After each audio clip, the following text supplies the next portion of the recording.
Hello, everyone. Welcome to the Spectral Geometry in the Cloud seminar, where today we have the pleasure of having Dennis Kriventsov from Rutgers University speak about stability for the Faber-Krahn inequalities and the ACF formula. Thank you. Thank you very much for having me. And it's a pleasure to be here and tell you a little bit about a project that I've worked on for some time with my collaborators, Mark Allen and Robin Neumayer. So let me start off with just some definitions and introduction. I will say, maybe before beginning, this is a very knowledgeable audience. So you might find some of this a little bit boring, and I apologize for that. But I think that other parts of the project that I described, maybe you'll instead find that I'm going a bit fast, in which case feel free to stop me and ask questions. I'm happy to explain any of it more. So what I'm going to talk about today has to do with the first Dirichlet eigenvalue of a domain. So say I have an open bounded set in Rn, then I can define the first eigenvalue of the Laplacian with boundary Dirichlet boundary conditions like this, using the minimum of the Rayleigh quotient, and this quantity will always have u which attains the infimum in here, and which then satisfies this PDE, this eigenfunction PDE. And so I call this number the first eigenvalue. I call the corresponding function here the first eigenfunction, u omega. And for the purpose of the talk, when I say first eigenfunction, so there's a whole subspace of these eigenfunctions, but I will always refer to one which is normalized in L2, and which is non-negative. And you can always find at least one like this. For some domains, there will be several possible ones, but at least if the first eigenvalue is simple, there will be exactly one. And you can pretend for the whole talk here that the first eigenvalue is simple for every domain in my talk without really losing anything. Or you can alternatively put a for all quantifier whenever I say the first eigenfunction, instead say for all first eigenfunctions with these properties. So the first eigenvalue is an important analytic property of a domain, and has been studied extensively. I mean, this is one of the best understood, most well-studied analytic quantities you can associate with a domain. But so a basic property of it is that it's monotone under domain inclusion. So if I have a bigger domain, it will have a smaller first eigenvalue. You can see that easily from this minimization formula. And okay, so just as a remark here, you can also do all of these definitions on a manifold as well. It makes sense on a manifold for any domain with some boundary. So you can ask instead, okay, well, okay, I get that bigger domains have smaller eigenvalues, but what about domains of the same size? In particular, domains of the same volume. Which domain has the smallest eigenvalue over all domains with the same volume, say volume 1? And this question was answered, well, Rayleigh suggested an answer, and Faber-Krahn independently found the answer that, well, the balls do, that a ball of an appropriate radius will minimize the first eigenvalue over all domains with the same volume, and they're the only domains that do so. Okay, and you can prove this by symmetrizing. So if you have any domain, then you look at the first eigenvalue and the first eigenfunction, and the first eigenfunction is something that if you replace it by a function which is radially decreasing but has the same sizes of every level set, then that's something which decreases the Rayleigh quotient, this ratio here, and that's just something you can prove, and that will give you that the balls are minimizing. And if you do this more carefully, it'll tell you that they're only minimizers. Okay, so what I'm interested in today is the question of stability for this inequality. So in other words, fine. We know that the balls are the only minimizers for the first eigenvalue over all domains of volume 1. But is it true that if I have a domain with first eigenvalue very close to the eigenvalue of a ball, then my domain has to be very close to a ball? That's a question you can ask, and you can ask it in various senses. So let's talk a little bit about different ways in which you can ask a question. So let's say D to be some kind of distance between sets. I'm being very generous with what I mean by distance. Essentially, I'm meaning by distance any positive definite set function. But I'm only interested in maybe specific distances for which I can say something, which you'll see in a little bit. So the question of uniqueness, right? This is the one that I already answered in some sense. It can be phrased in this way that if my eigenvalue is the same as the eigenvalue of a ball of the same volume, then the distance to a ball is 0. What kind of distance between omega and so I will be okay. So I will mention a couple of distances later about that I actually mean specifically. You can think of the simplest possible distance, and this is maybe the most basic one you can look at is something like just symmetric difference of the sets. Okay, so this is one of the distances in which I'm interested in, but you'll see that I have others in mind as well. But so far this discussion is purely abstract. I just want to make a couple of so uniqueness is just saying, okay, well, if I have exactly the same eigenvalue, then the distance to a ball is 0.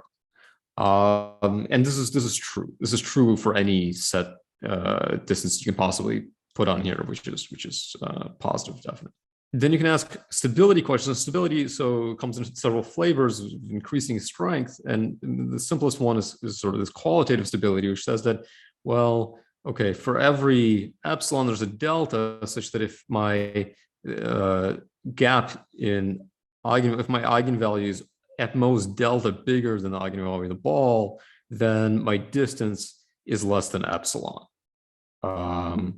So this is kind of a qualitative stability statement. You can try and make this more quantitative by quantifying the relationship between the delta and the epsilon here. So this is, if this, if you will, is like a continuity-like statement, this is like a Helder-like statement.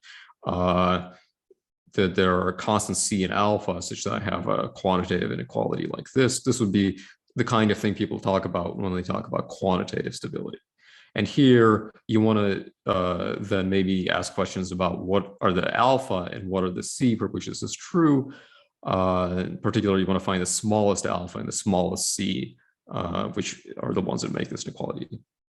So the qualitative stability for Faber-Krahn is something which is not that hard to prove. So this is a statement which says that, well, okay, for every epsilon, there's a delta such that if my eigenvalue is at most delta bigger than the one for the ball, then, well, the symmetric difference between my set and a ball, and in fact, the H1 distance between the eigenfunctions, right? If I look at the corresponding first eigenfunctions and I look at their H1, then H1 norm of the difference can be made less than epsilon. Okay, so and then the proof of this is, well, I put easy in quotes here, right? So this is a proof that you can do by contradiction. So you say, well, this is not true. Then there's a sequence of these things which violate this inequality for some epsilon. So this remains larger than epsilon. All of this is going to 0.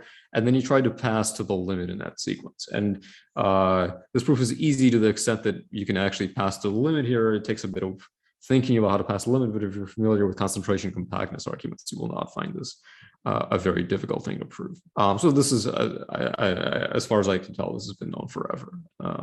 Now, quantitative stability, there's a much more recent sort of chain of works here, of which the best is this one. So this is a paper by Brosco, De Philippis, and Belchkov, and they prove a very nice theorem here. Which is that you have quantitative stability with this distance that I mentioned, the symmetric difference, the exponent 2, and some constant. The constant here is not explicit. And this is exactly what I meant by quantitative stability. So it's just true. It's just true. This is a nice theorem, and this is much better than the previous theorems that were available at the time. And in fact, it's somehow the best possible theorem. It's the best possible theorem, at least in the sense that this 2 here cannot be improved. You cannot do better than 2 in the sense that you cannot choose a smaller exponent than 2. If you did, you would find easy contradictions to this by choosing specific domains of my bag. So this is the best possible theorem in that direction. But then you might ask, okay, well, then why am I here, right? What do I have to say if this is the best possible theorem? So the question that my collaborators and I asked is, well, okay, so the 2 here is optimal. You can't improve that, but you could ask, is this the best possible distance? This is the strongest possible distance that you can put over here. And this is not necessarily an easy question to answer just by inspection. So I'm going to a little bit about why you might expect this to not be the best possible distance. I'm sorry. Do you mind if I ask? So in your previous slide, you were mentioning the H1 distance between the eigenfunctions as well. Is there a way to make it appear in this Brasco de Philippis-Velishkov inequality, or it's really? So that's a good question. The H1 distance cannot appear with the exponent 2, which is a computation you can do. You can ask though, can you put some other norm over here involving these eigenfunctions? And I will answer that question. That's what I'm going to get to our main theorem, if you will, in a little bit. Sorry, I was a bit too eager, I guess. No. It's good. So you're ahead of us here. But yeah, you'll see. So, but let me motivate it a little bit first. So, okay, if I want to answer, is this the best possible distance? I suggest the following kind of framework in order to think about this question. You can ask the stability question in 2 separate ways. One is to ask a linear stability question. By a linear stability question, in this context, what I mean is look at not arbitrary omega. Stop looking at arbitrary omega. Instead, look at omega, which are given as small normal graphs over the boundary of a ball. So I have a ball, and then I draw the normal vectors, and then I draw a graph in the coordinates over a ball where each point is indexed by where it is on the boundary of the ball and how far along the normal it is. So if I look at normal graphs like this, in particular small ones and smooth ones, this is like looking at sort of smooth perturbations of the ball. I ask for stability only in that category of sets. This is the linear notion, and you could make the analogy. So if you study PDE, if you study stability in the sense of like long-time behavior of parabolic equations or something, this is a notion that exists there as well. If you study calculus of variations and you study stability in the sense of looking at second variation of functionals, there's also a notion that exists there. You can ask for sort of global nonlinear stability, which is what I mean in this context, like this. So this is a nonlinear stability result where I look at all possible domains, like the Brasco de Philippis-Velishkov result is a nonlinear stability result. But I can also ask for linear stability, which is on this restricted set of domains in the sort of region where there are asymptotically small, smooth normal graphs. The reason you might do this is that linear stability is like a functional analytic property. It's a question that you can ask by doing a computation on your domain, finding some kind of linearized operator having to do with the derivative of your eigenvalue functional and checking it explicitly. So this is a little more complicated than I'm going to make it sound, but basically the idea is, okay, let's look at these. Fine, you know, if we want to look at linear stability, let's look at these normal graphs. Okay, so this is something which is a normal graph. Here, G is this graph in the normal coordinates. And when I have a normal graph, I can also deform it by a parameter t between the ball and the graph I'm looking at. This is just interpolating between the two, this t parameter. So here, it's a normal graph over the boundary of a ball center around the origin. I'm going to ask that the G here has mean 0. The reason I'm asking this is because I'm only looking, I want to look at volume constraint problem, right? So I want the volume of omega t here to be equal to the volume of BR. This condition does not ensure this if you're being careful, but it does asymptotically. So like up to lower order error, this condition is what it means to preserve volume here. I'm being sloppy specifically to avoid technicalities here. This is not quite right, but it's approximately right. So if you do this, then you can make some observations. First of all, so the ball is the minimizer over all domains of the same volume. So the eigenvalue of these other domains, which are not balls, is going to be larger than the one for the ball.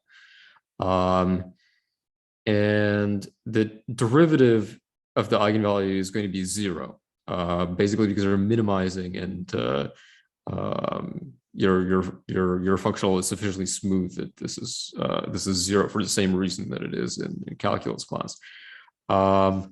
And the second derivative is going to be non-negative because, again, you're minimizing. So none of this really relates to stability. What stability would correspond to in this case, so linearized stability, corresponds to actually asking the question, okay, fine, this is non-negative, obviously, because you're minimizing, but is it strictly positive? Okay, is it strictly positive? Is it a strictly positive quantity? And you can't say more. You can say more here by explicitly computing the second derivative. Okay, this is just a computation you can do. It's a standard computation you can find in textbooks. And what you learn is that, okay, the second derivative of the eigenvalue here is something of this form. I'm oversimplifying this entire discussion, but basically it's of this form. It's given by an integral on the boundary of G times some LG, where L is a linear operator, and L is like a first order positive definite, well, not positive definite, non-negative, if you will, operator acting on G in some kind of appropriate function spaces.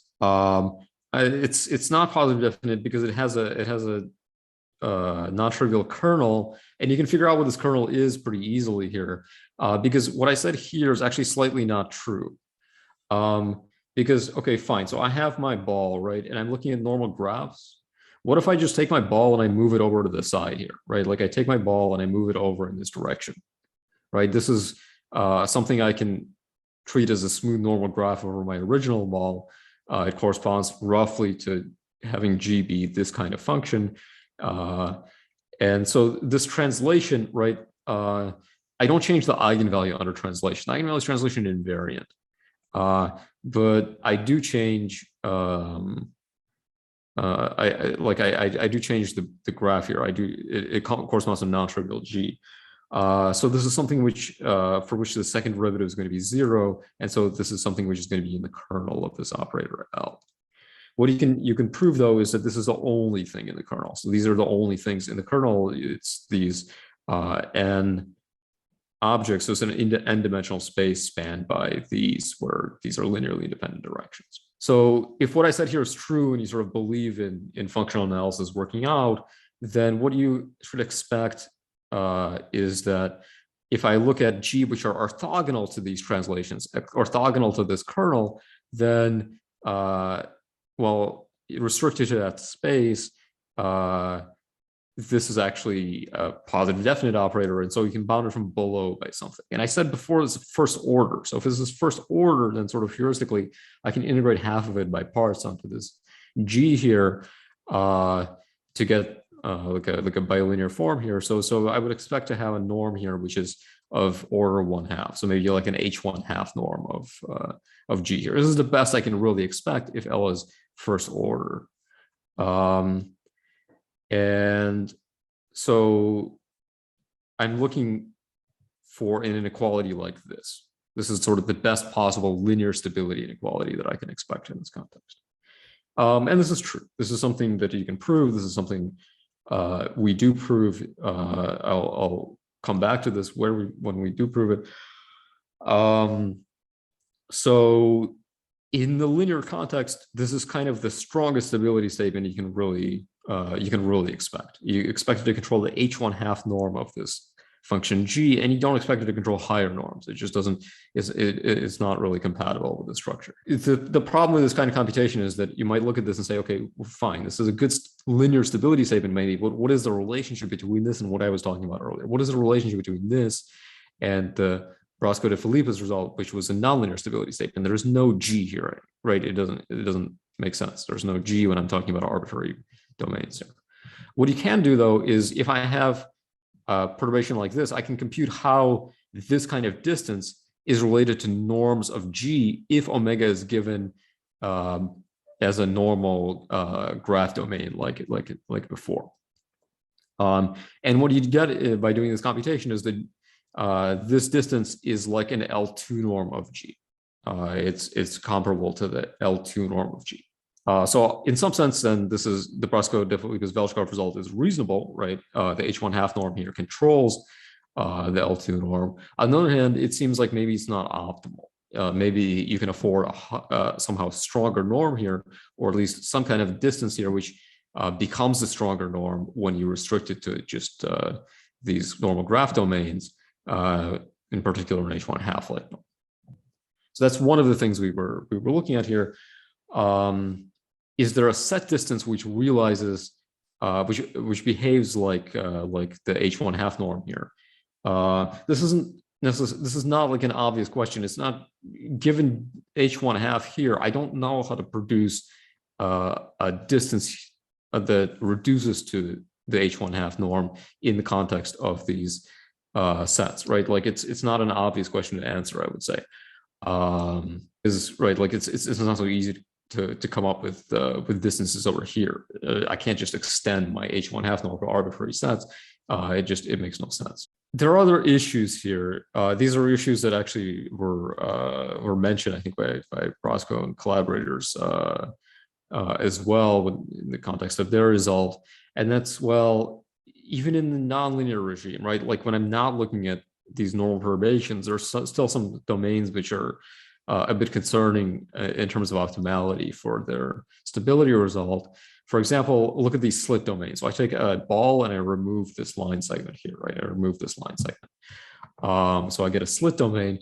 The slit domain has the same volume as the ball, right? I move something of volume 0, but it has a very different eigenvalue, right? The eigenfunction has to vanish along here. We're in 2B here. So this is positive capacity. The eigenfunction vanishes here. And so the eigenfunction is very different. The eigenvalue is very different. The eigenvalue is much larger for the slit domain. So here I have a big eigenvalue gap, but I have 0 as my distance here. So this kind of example is also sort of asking, okay, maybe that means I should be looking at a stronger distance here, a distance which is stronger specifically in a nonlinear regime instead. Okay, so with this in mind, we have the following theorem. Okay, this is the main result that we prove. Look at this distance. This distance is the L2 distance between eigenfunctions. So I look at my two domains. I look at their first eigenfunctions. I compute their difference in L2. Then Faber-Krahn is non-linearly stable with respect to this distance, and the exponent, the same exponent 2. This is, you might wonder, okay, why do I put the square root here? Why do I put the square here? And this is to make it behave like a distance-like object when I'm in a linearized setting, basically. You can see here that there is a scaling here with this 2 and this 2, and I'm getting tracking scaling. So then, okay, I just have a nonlinear stability result with this distance. Why? What's the deal with this distance? Why are we looking at this distance? In the linear regime, this distance scales like the H1 norm of the graph. This isn't super obvious, maybe, but it's a computation that you can do, and you can check that if I restrict this distance for graph-like domains, then this is like the H1 norm. And so for in the linearized context, this is a stronger theorem than the Brasco-de-Philippus-Velikov theorem. In the nonlinear regime, the strength is not clear. There's not like a clear, I can't say, well, okay, I don't know how to say that this distance controls the symmetric difference distance, at least not with the correct exponent. You can say it with the wrong exponent. But, with exactly the correct exponent, I don't know how to control the one by the other. I will say, though, that, for example, for these slit domains, that this L2 difference of the eigenfunctions is not 0 when you look at the difference between the ball and the slit domain. So at least it does capture some domains where I'm making perturbations of non-trivial capacity, but with perturbations of zero volume. So it is more sensitive to some perturbations you want the distance to be sensitive to here. That's sort of the best thing I can say in its favor. Now, it has some disadvantages here. For example, maybe it's harder to work with in practice, right? Before, sort of the really elegant thing about their theorem, the previous, Brodsky-de-Philippus-Velishkov theorem was that you had a purely geometric quantity, right? This is a quantity which does not require, which does not require anything about the eigenvalues in order to make sense. It is something purely about the volumes and geometric quantities here. This is not really the case here, right? So you do see the eigenfunctions in this distance.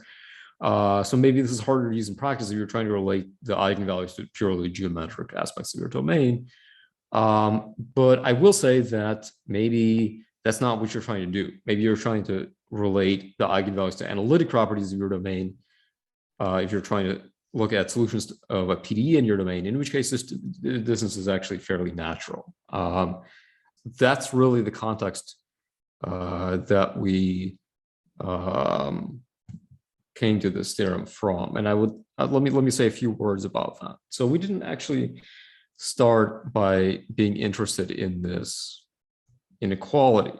The reason we became interested in this inequality is because we were studying some free boundary things, and in particular, we were studying the Alt-Caffarelli-Friedman monotonicity formula. This is a formula about subharmonic functions, or harmonic functions if you prefer, on a domain. So I have, let me draw you a picture here. So I have a ball, and I have two disjoint. Okay, these don't look disjoint. I have two disjoint domains of the ball, and I have two functions u and v, which are supported on these disjoint pieces of my domain. And then I extend them to be zero elsewhere. And these functions, I assume, are subharmonic when I extend them by zero. What the Alt-Caffarelli-Friedman monotonicity formula says is that if I compute this quantity J is like taking the Dirichlet energies. Think of this whole thing in 2D. Okay, so think of an n is 2. When n is 2, there's no log factor. This is not the fundamental solution. It's just this factor down here literally is not there. So I have the product of the Dirichlet energies of u and v on the ball of radius r. So I'm looking at a smaller ball here. I'm looking at u, looking at v, compute their Dirichlet energies, multiply them, divide by a scaling factor here. Look at this quantity. This formula says that this quantity is monotone. Okay, this is a non-decreasing quantity as a function of r. This is a monotonicity formula which is not really dependent on the underlying sort of variational structure here. So mostly when you have monotonicity formulas, you may be used to them in the minimal surface context or like in some free boundaries. This formula is not like that. So sorry, you had a... Sorry, how is JR actually dependent on R? Because by this ball. Oh, BR. Sorry. This BR. Yes. Yeah. So you're computing it on smaller and smaller balls. Thank you. So usually monotonicity formulas, right? If you use some as a context, they come with a specific variational problem, like minimal surface formula, right? Like it is related to minimal surfaces, minimizers of perimeter. You have these Weiss type formulas and free boundaries. They're related to solving a specific free boundary problem by minimizing a specific energy and so on. Maybe they don't require the minimality, but they require sort of the variational structure. Excuse me. Yeah. The balls are, what relation do these balls have with respect to B1? They are centered at some point. And they're centered around zero. So I'm centering everything around zero here. So you can have a similar formula at other points, but I'm centering this formula. So they're all balls centered around zero. Sorry. So this is centered around zero.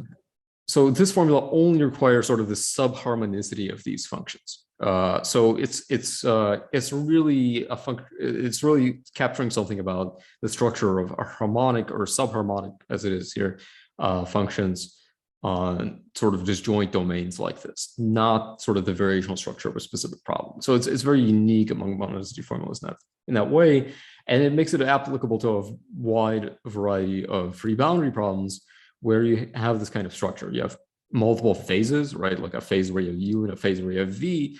And on those phases, you may be solving some PDE, so your corresponding functions are harmonic or subharmonic. And so this is a very common tool in free boundary. So it's known that, okay, you could, since it's monotone, you can compute the limit at 0. And I should say, this is only really interesting if the functions both vanish at 0. And so I'm gonna assume that's the case here. And when you compute the limit at 0, if the limit was positive, then what you learn is that, well, if J was constant, right? If J was not changing, then the only possibility is that U and V were both linear. They were sort of piecewise linear. So your domain, so here again, you have U, here you have V. Both of them are sort of piecewise linear functions that vanish in a common hyperplane, which is sort of the boundary between the positivity sets of these domains. That's the only possibility. What we were interested in, this was with my collaborator Mark, we were interested in this for some time, is what can you say specifically if, for example, if instead J is very close to its limiting value, right? So it has a positive limit, but J at scale 1 is very close to its limiting value, so it couldn't have decreased very much in the process of going between 1 and 0. Then are U and V very close to being these kinds of truncated linear functions? There's a limit to how close you can be. So this is something that Mark and I figured out earlier before this project, and that is that it's possible to have a configuration where like the limiting value is positive here, but the interface between them is not, well, not just not a half space, but it has no tangent plane. So what happens here is that it sort of is spiraling around. So the interface between them is spiraling around. So you have the U here, you have the V here, and the interface is kind of spiraling inwards here. And you can do a kind of computation, and what you see is that if sort of I'm looking at the best possible normal vector at every scale, right? So this is like the best possible direction in which I can draw a hyperplane. They are sort of close to a hyperplane qualitatively at every scale, so all of this sort of makes sense. Then, well, to have an approximate tangent vector, an approximate tangent plane is like saying that this normal vector is roughly speaking integrable. I don't want to overstate the case here. This is sort of a simplification, but at least that's what the scaling is. That's all I really want to say here. But the derivative of J in our example was controlling something which is more like this, which was controlling some weaker norm of the rate at which this norm will turn as you decrease in scales. Well, this is weaker, so there was some gap between them, and so you can find some room here. But what we were interested in is like, okay, so this was true in our example, but is this actually the best possible? Like, can you actually do better than this kind of control? And what we show as a corollary of the previous theorem I gave is the following sort of quantitative stability result for the Alt-Caffarelli-Friedman monotonicity formula. It says that if my limit here is strictly positive, I'm normalizing everything. So it's 1, then there are, so this is like saying there are a pair of truncated linear functions so that I'm close to these truncated linear functions in a specific quantitative way. This is the specific way in which you're close to them. And right, so the difference between U and V and their corresponding linear functions is controlled by the jump in my monotonicity formula. And as a corollary, you get kind of an answer to the thing I was showing in the previous slide. So if J decays to its limit sufficiently fast, this is like some kind of Dini modulus that J requires, but it's a specific kind of Dini modulus, then your interface has to have an approximate tangent. So that you have a criterion for having a tangent here in terms of purely this J. So we were interested in this for sort of free boundary purposes. And you might ask, wait, what does this have to do with anything, right? What does this have to do with the Faber-Krahn things that I was telling you about earlier? And the answer is, well, let me actually skip over the specifics of the answer here. But basically what you can do is you can look at the proof of the Alt-Caffarelli-Friedman monotonicity formula. You prove it by computing the derivative of J. And you learn that J controls this quantity here. It's bounded from below by this. So like if my J is not changing very much, then, you know, this is bounded from above. So if this is small, and what this is this is the difference. So these are the homogeneities of homogeneous harmonic functions, which, so what I do here is, okay, so like, here's my U, right? Maybe here's my V. I look at their trace on the ball of radius R. So this is my BR this time. I look at their trace over here. So let's look at these traces here. I extend this to be a cone, which has the same spherical trace. And I look at the homogeneity of the homogeneous harmonic functions with 0 boundary conditions, which you can find in this cone. So this is just a purely, this has only to do with the eigenvalue, the first eigenvalue of the spherical traces here, which you can tell by separating variables, basically. It's related by this formula. So it has to do with the difference between these 2 and 2. So if you recall, in the case where they're piecewise linear functions, this is 1 and this is 1, and you have exactly 0 here. In all other cases, this is strictly positive, which is not an obvious observation, I would say, but it was made by Friedland and Heyman, and they showed not only is it positive, it's like strictly positive. It's a specific, it's uniformly convex thing, and there's a strict thing that it balanced from below, which has to do with the difference between the eigenvalue, this domain that I've drawn, and the eigenvalue of a corresponding spherical cap. In 2D, this is not easy to draw, but in higher dimensions, it would be the difference between this and a spherical cap, a ball on the sphere of the same volume. Okay, so this is always larger than this by kind of a Faber-Krahn inequality on the sphere. So our idea was, okay, well, this controls something else from below if the Faber-Krahn inequality in the sphere has a quantitative stability property.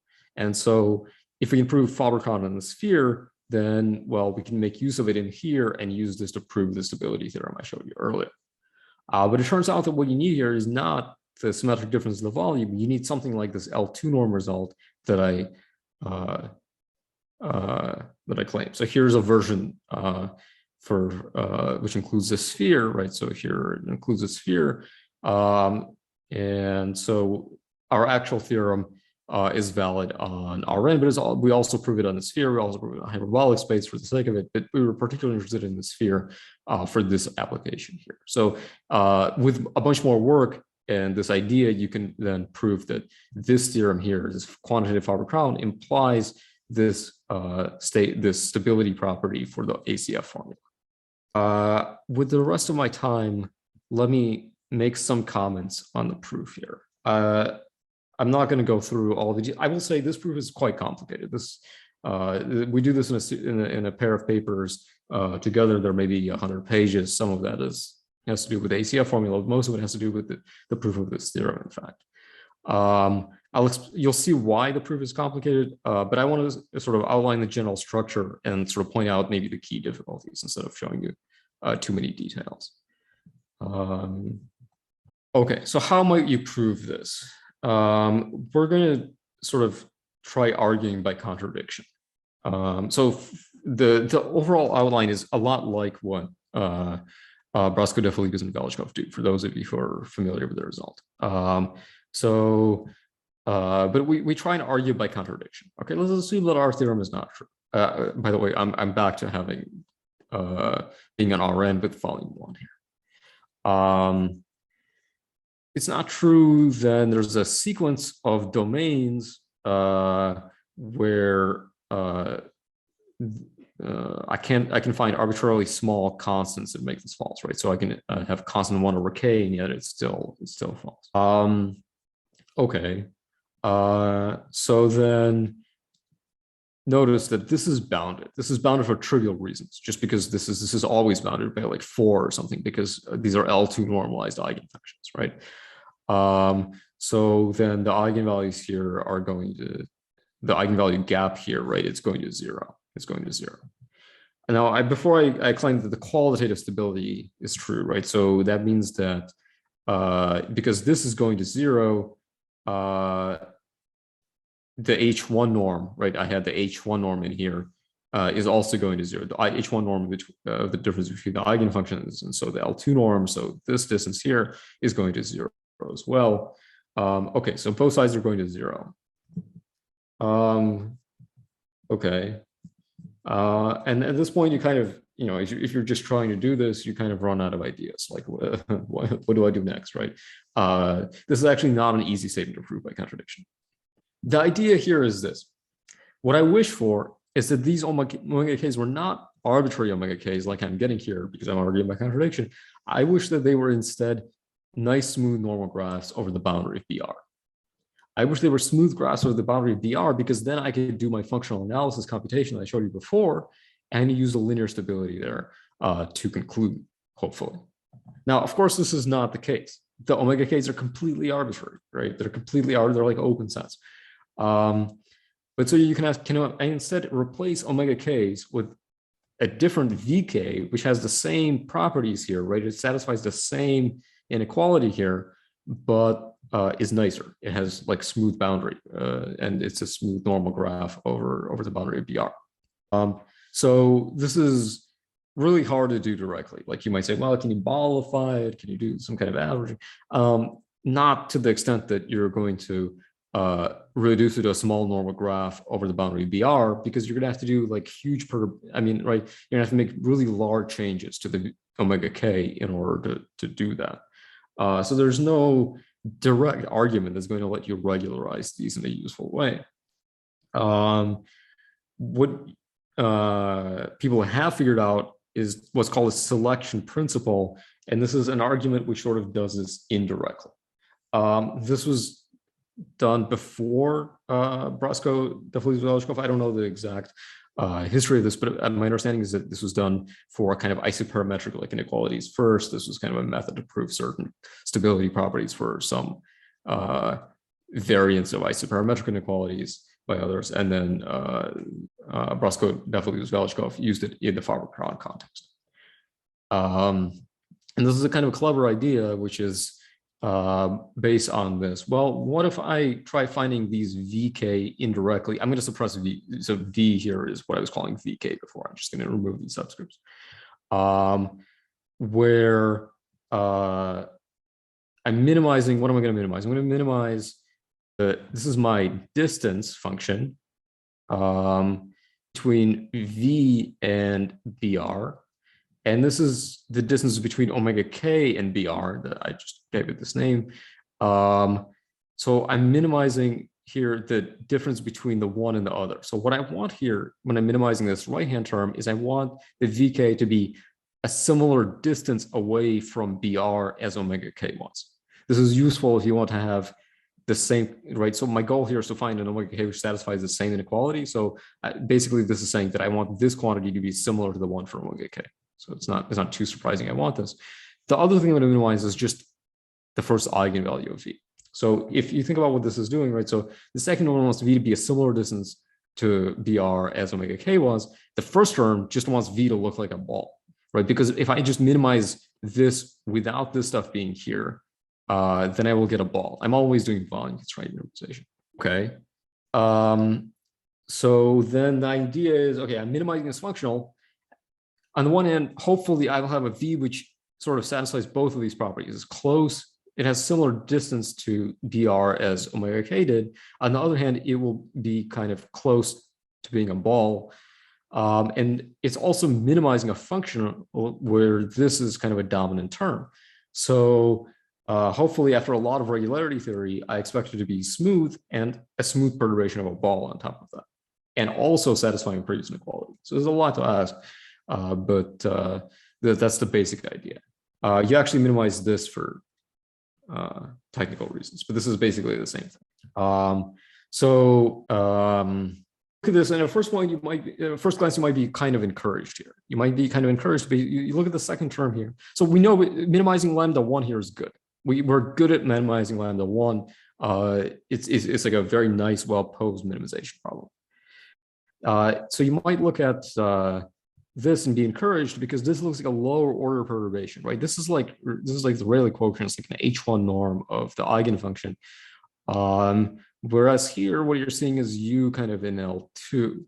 This is not the right intuition here. So let me explain why. You're minimizing this, right? You're minimizing this over domains. That's not unknown here. It's V. You're minimizing this over domains. You're not minimizing over functions. So to the extent that minimizers here solve an Euler-Lagrange equation, it's the domain itself which is solving an Euler-Lagrange equation. What is the Euler-Lagrange equation? What does that even mean? Well, what that means is something like, okay, if the second term is not here, the Euler-Lagrange equation is literally that the normal derivative, or the gradient, if you prefer, the absolute value of the gradient of the first eigenfunction here is constant on the boundary of the domain. This does not look like a PDE on the boundary at first, but what you should think of this as specifying kind of an overdetermined boundary condition for the eigenfunction, which is like placing some kind of constraint on the boundary. And in particular, another way of thinking about it is this is like looking at the Dirichlet and Neumann map of the domain, that's a property of the domain, and putting up some kind of pointwise constraint on that. So this is the closest thing we get to like a PDE on the boundary in this context. So this is very classic with this.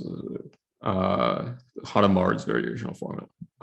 Now, with the second term here, you can ask, okay, well, what is the new condition on the boundary when I include this here?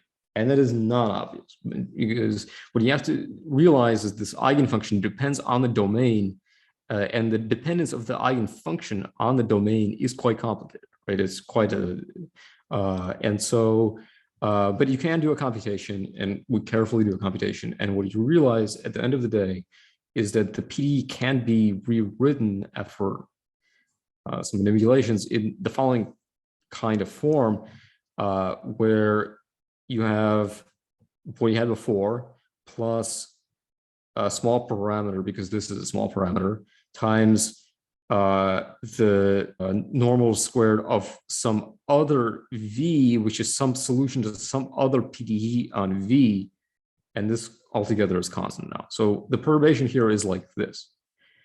And what I want to emphasize here is the same order perturbation. It's a critical perturbation. It's a perturbation which right, it's also like the gradient of some solution to a second order PDE.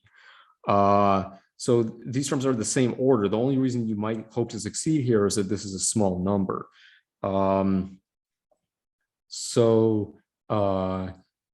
When you minimize this, it's actually quite hard to minimize, and it's hard to do regularity theory for, because what you're looking at is a critically perturbed version of the previous problem. Okay, so that's one thing I wanted to emphasize here. Am I supposed to be am I supposed to be going for 50 minutes or for a full hour here? You can go either way. Okay, let me take maybe a couple more minutes. I will skim through some of this, but just to make a couple of remarks at the end then. So the hard part here, if you will. So okay, when you actually work with this, there are two kind of standard estimates you do here. They are like the density estimates for minimal surfaces. Let me not explain what exactly they are, but they're based on using the. I thought it was me who had lost my internet, so at least. Well. Oh, it looks like it's back, so it's going to be fine. Mm-hmm. You muted, Dennis. Okay. You can hear me now? Sorry. So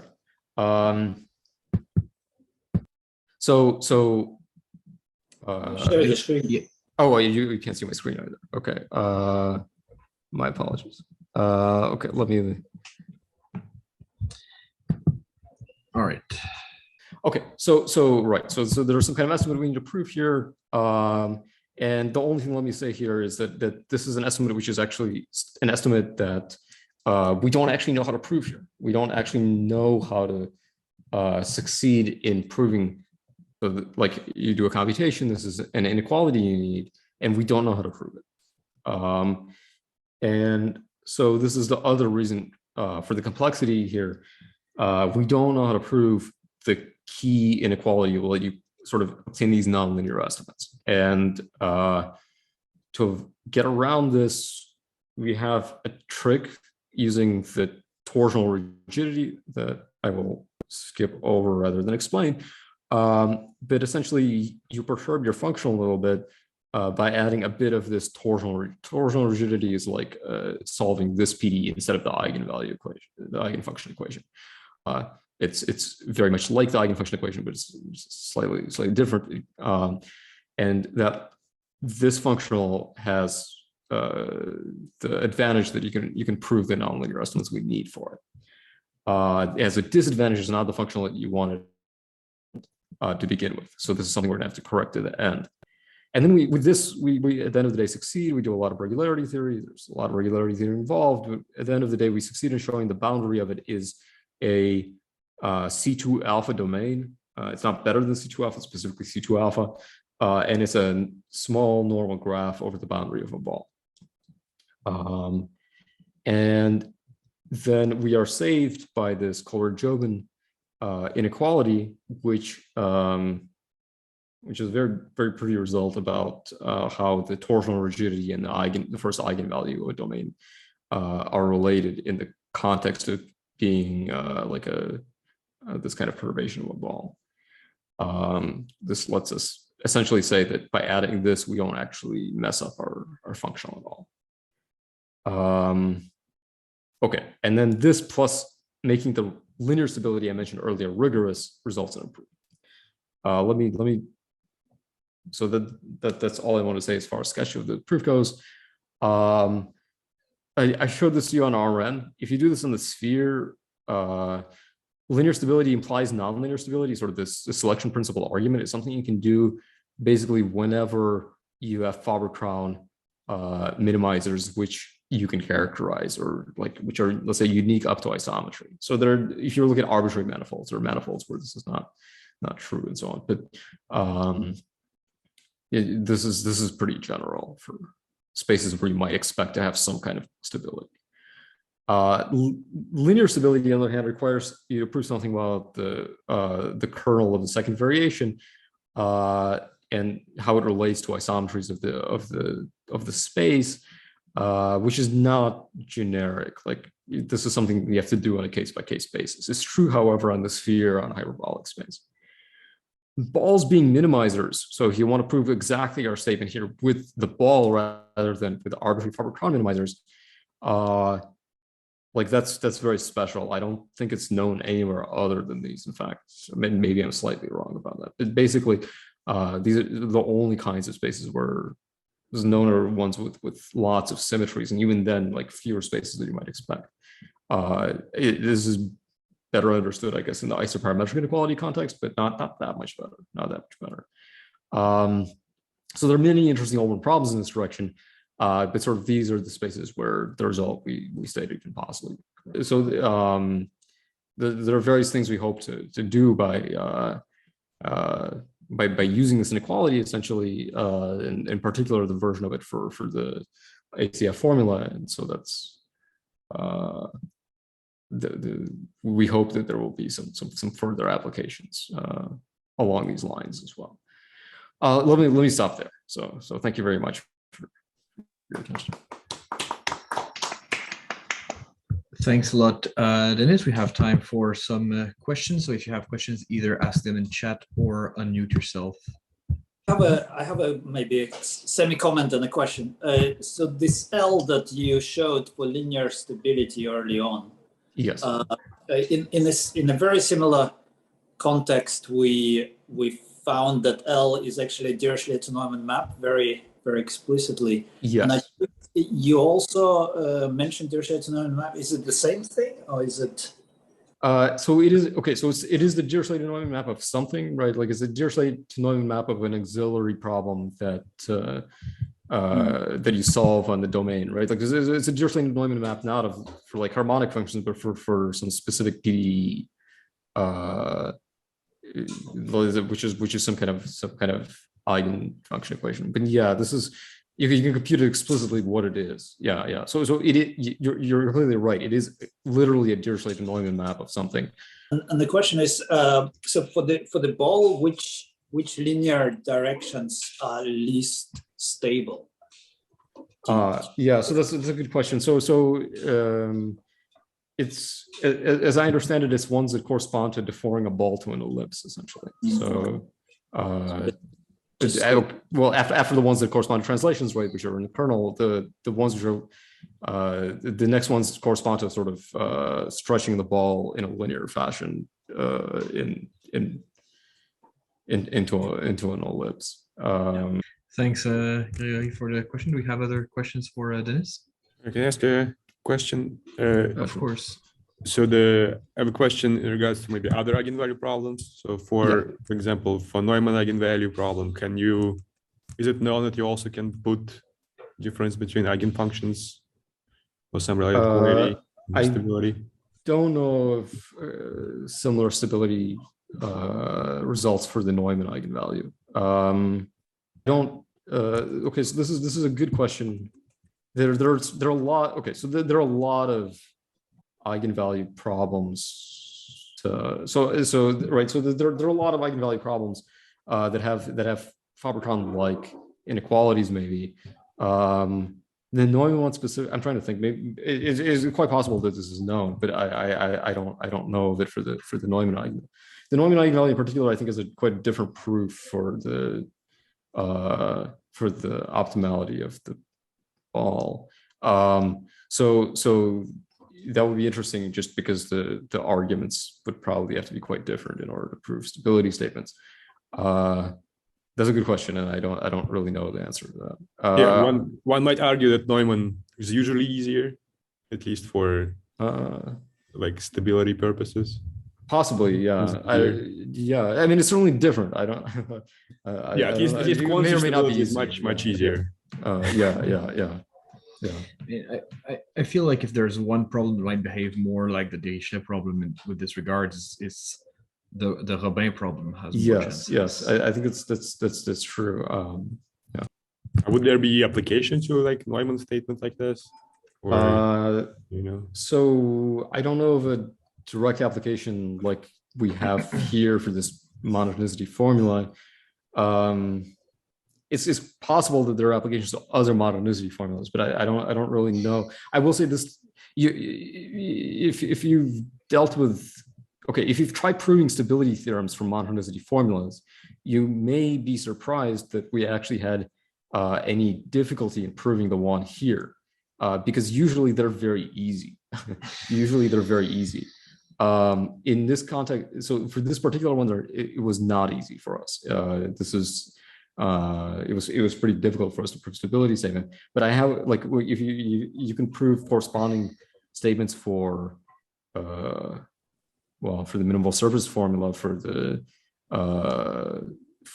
something like the Almgren formula for harmonic functions, and to get quantitative statements, it's possible, and it's just much easier. You can do it by just differentiating the formula and computing. So I don't know of an application like this particular application. And I will say that I don't know of it. Okay, so I think there should be more applications of these quantitative stability. I'm not really a quantitative stability expert, despite having proved this result with my collaborators. I think out of the three of us, Mark and I are PE people, and Robin is more of a stability expert. But I don't know of all of the possible applications of these results. I feel there should be more than we currently have. Like, I think that these quantitative stability results are maybe unfair, but maybe they're ahead of their time. Like, we haven't really caught up to using them yet in the PDE theory. They should have applications to, I don't know, like studying limits of parabolic equations and so on. But we haven't really arrived at like techniques for using them efficiently yet, I don't think. So maybe, but I don't know exactly. Yeah. Can I have another quick one? Sure. Yeah, sure. I have a brief question.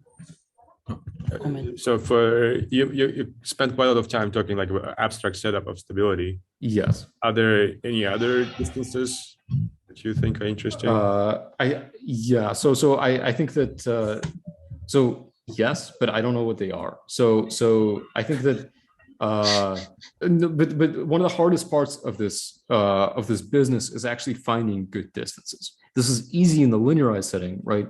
Where you can kind of find the best possible distance without that much effort, right? The H1 half distance is basically the best possible, but it's really hard in the nonlinear setting. It's really hard to find reasonable distances here. And I think it would be interesting to look at this for other distances. I think other distances that are reasonable might still be modeled on this, in this form somehow, but maybe you need to be looking at other types of functions here. Maybe like if you're familiar, like in the shape optimization literature, people use distances like this with other functions here in place of the eigenfunction, or with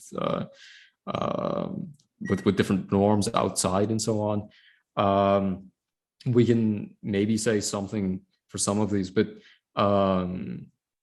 I don't know what the best possible of those are. I think an interesting, like a really interesting and hard question in this direction is to sort of find various distances and also find how they're related to each other. What are sort of the sharp relations between these distances, and on what sets are these relations realized? Like, in what kinds of sets is one stronger than the other? I think this is not that well understood.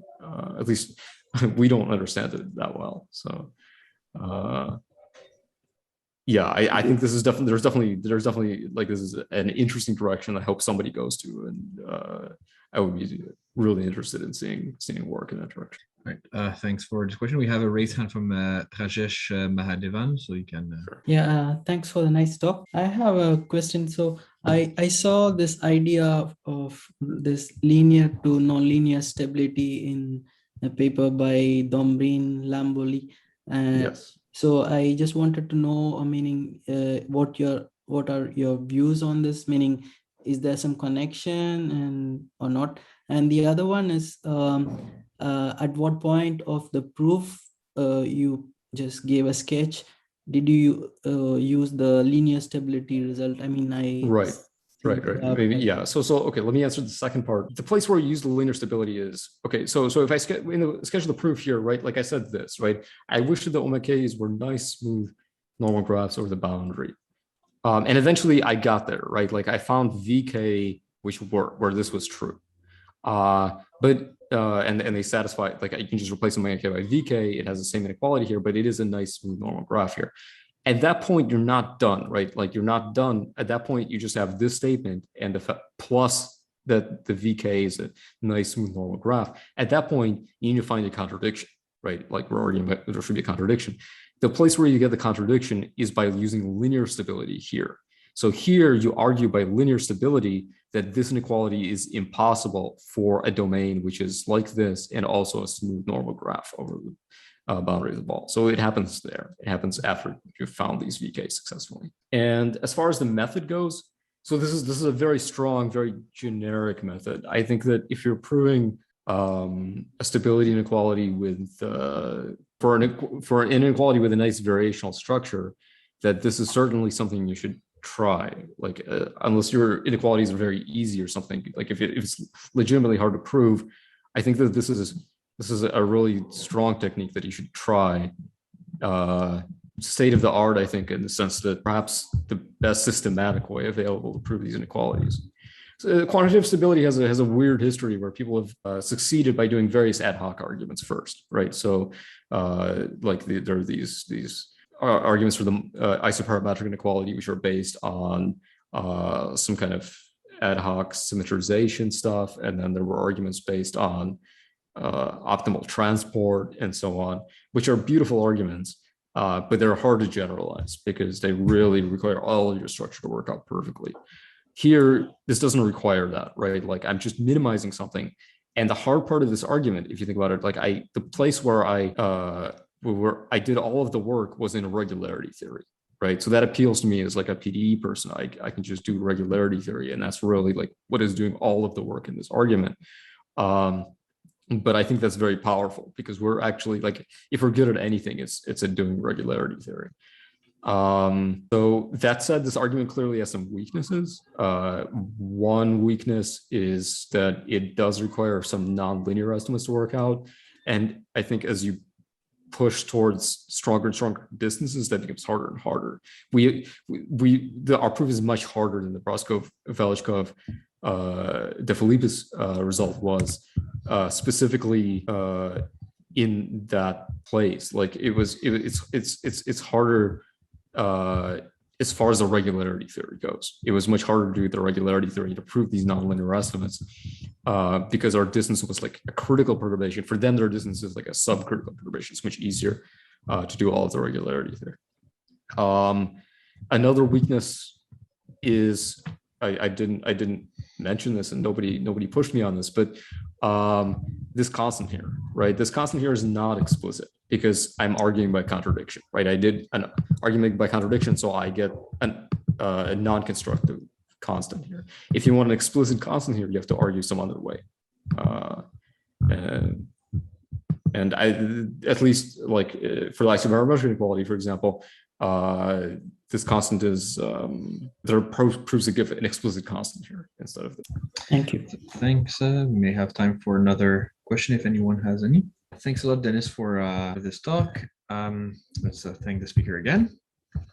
Well, thank you very much for having me. It's a pleasure. It's a pleasure to give a talk here.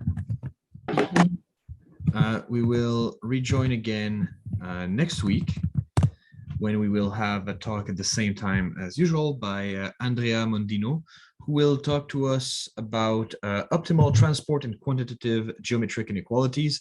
So I guess in a similar spirit to what we heard today for the results, but not for the methods if we go by what you just said in answering the questions. So see you all next week.